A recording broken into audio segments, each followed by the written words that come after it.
Mr. Speaker, the honourable gentleman should read Section 13 of the EU Withdrawal Act, which he voted for, which is very clear that the two documents have to be approved together. Mr. Speaker, I'm going to make some progress. I'll make some progress. I've given way a number of times. Mr. Speaker, the Prime Minister signed off the withdrawal agreement and the political declaration in November. She was originally supposed to hold a meaningful vote on the 11th of December. Since the day she took the decision to abandon that vote, the day before it took place, 109 days have passed.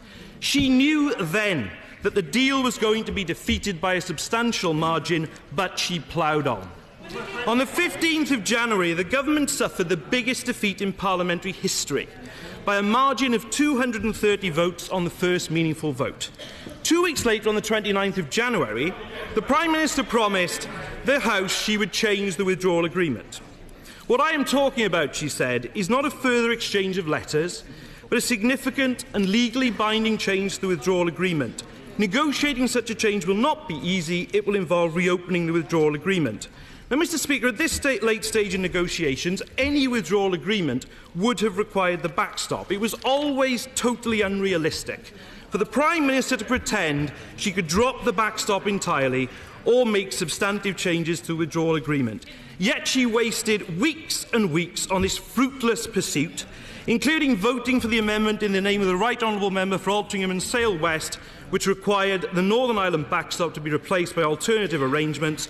Those arrangements have not been secured, and they could never have been secured. On the 12th of March, the government suffered the fourth largest defeat in parliamentary history by a margin of 149 votes on the second meaningful vote.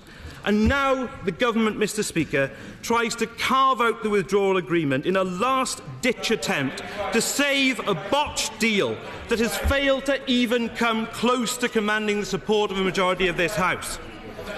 This Prime Minister has recklessly run down the clock. She knows her deal is unacceptable, and she has failed time and time again to listen and to change course. Mr. Speaker, too often this government has ignored motions of this House. It took Parliament to fight for a meaningful vote on the two documents, the withdrawal agreement and the political declaration, to be considered together. To suggest that they should be considered separately now is to go back on what the government has been saying about the importance of the link between them for months and months. I'll give way to my honourable friend.